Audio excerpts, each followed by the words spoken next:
Mga kapatid, meron daw nag-leaked na Russian documents at sinasabi mga kapatid na eto basahin na lang natin no para mas maintindihan natin. Leaked Russian documents reveal Iran's secret $6.5 billion deal to acquire 48 Su-35 fighter jets. The acquisition confirmed through Kretz internal export files includes advanced electronic warfare and avionics system scheduled for delivery between 2026 and 2028. The deal represents a major boost to Iran's air power kasi nga mahina ang ang air power nila yung kanilang mga eroplano.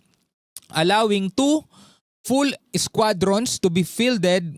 Experts say this deepens the military technical partnership between Moscow and Tehran. So nagpartner mga kapatid itong Iran at saka Russia para doon sa $6.5 billion deal na mag-acquire sila ng 48 Su-35 fighter jets mula sa Russia mga tol. Challenging Western air dominance in the Middle East. Ukrainian hackers reportedly accessed the files o yung Ukrainian hackers ang nakakuha nito. Confirming contract value, serial numbers, and procurement codes. This deal marks a strategic shift in regional air power dynamics, mga tol. Alamin natin to.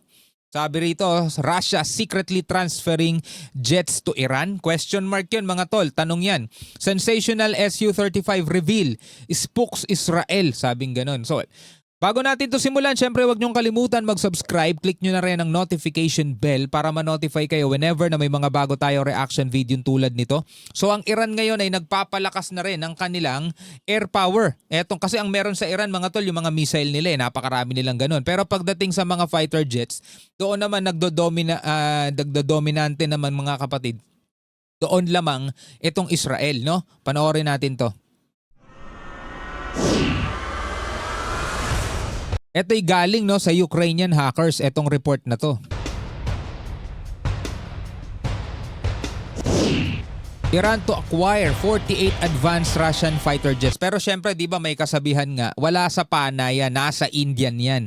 Kahit na gaano ka-advance itong mga fighter jets na to, kung hindi naman ganun kabihasa yung mga piloto, kulang sa kasanayan, kulang sa experience mga tol, masasayang lang itong mga advanced fighter jets na to. Kung ang magiging katapat nila is mga veterano na sa pagpapalipad, kahit nga siguro gamitin lang nun tora-tora, kayang-kaya pa rin nilang manaig kung talaga mga veterano yung mga piloto nitong Israel. Kasi yun talaga yung ginagamit ng Israel ngayon di ba? Every time na nagsasagawa nga sila ng mga pag-atake, puro mga fighter jets ang gamit nila Middle East air power gets boost as Tehran scores big deal. Leak. Kumalat lang, nag-leak na Russian documents reveals Iran's secret $6.5 billion, napakalaking halaga nun, deal for 48 Su-35 fighter jets.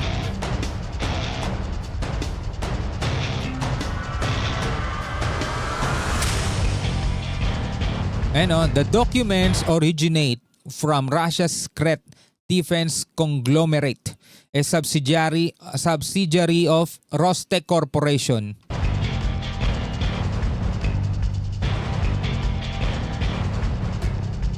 Iran plans to acquire 48 Su-35 multi-role fighter jets, potentially shifting Middle East air power.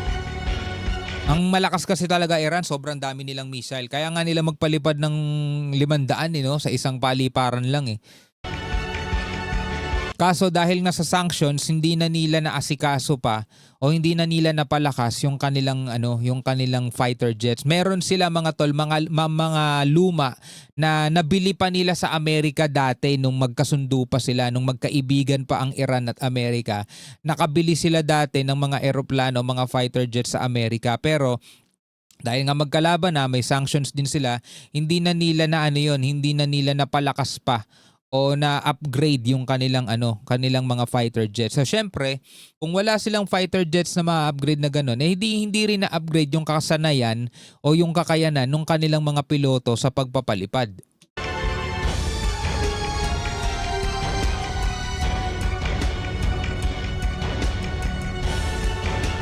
This reportedly leak reignites rumors of large-scale procurement. of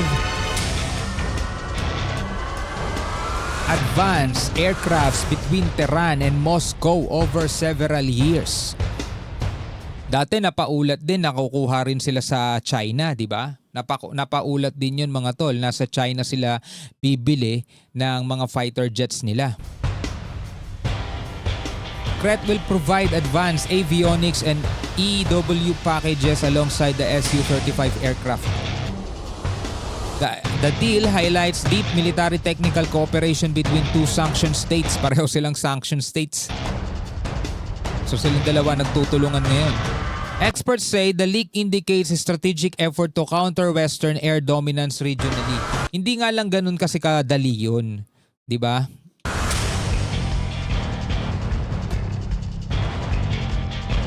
Kahit na lagyan mo ng mga advance na mga magagandang eroplano yan, depende pa rin yan sa piloto.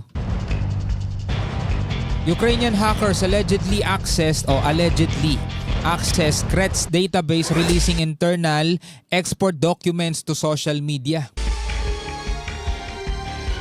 Verified details include procurement codes, contract values, and serial numbers of Iranian aircraft.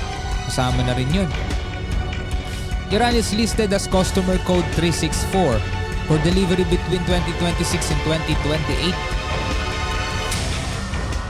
The CRET component value of 588 million euro ba yan? Pag ganyan. Implies the full deal could exceed $6.5 billion.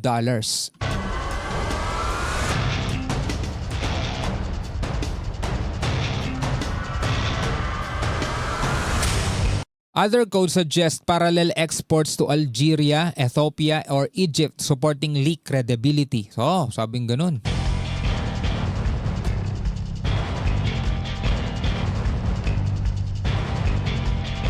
Iran's Air Force has relied on aging US and Soviet-era aircraft for decades. Oo nga, dun nga sila, yun nga lang kasi ang meron sila eh. Diba? Matatanda na, mga luma na, wala na, mabagal na nga yun eh. Kumpara mo sa mga makabago ngayon, F-16, F-35, di ba? Soviet era pa yun eh. Limited access to spare parts and modern avionics dahil nga meron silang sanctions. Kaya meron lang silang limitadong access para dun sa mga spare parts nun. Kumbaga parang meron kang sasakyang luma tas hindi mo na maayos pa kasi wala kang mga spare parts na kailangan para ipalit doon sa mga luma.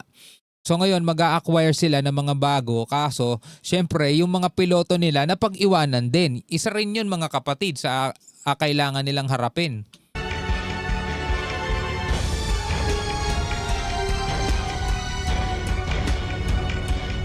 Negotiations for Su-35s began in 2019 with payments and barter arrangements by 2023.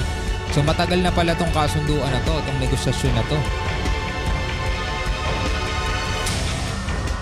Su-35 features thrust vectoring engines, Airbus E-radar, and advanced electronics. With 48 jets, Iran can field 2 full squadrons, boosting air superiority and long-range capabilities. Hindi rin ganun kadali yun.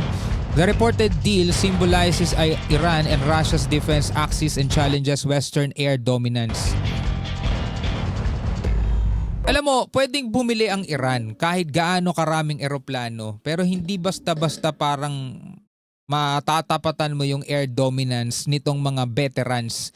No, hindi kasi ganun talaga kadali yun. Kumbaga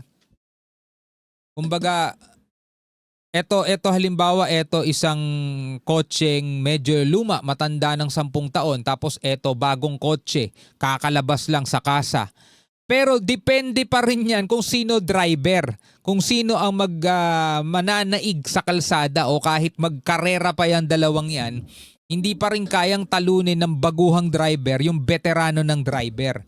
Diba? Gets ninyo? Kaya ewan natin, tingnan natin kung ano ang mangyayari sa mga susunod. Pero eto nga ba'y gagamitin nila para ipangtapat mga kapatid sa puwersa ng Amerika at Israel na talagang eto yung kabakbakan nila at kalaban nila. Kita nyo kung anong nangyayari sa isang bansa, no? Malaki ang epekto talaga ng mga sanctions eh. Diba? Sa kabila mga tol ng pag-unlad ng Iran, alam natin mayaman sila, napakaraming missile, 'di ba? Doon sa kanilang underground facilities, napakaraming missile noon. Pero meron pa rin silang kahinaan. Yung pagdating nga rito sa mga fighter jets, diyan sila kulang na kulang, no? Hanggang sa muli mga tol, ako nga pala si Shovel D. Peace out.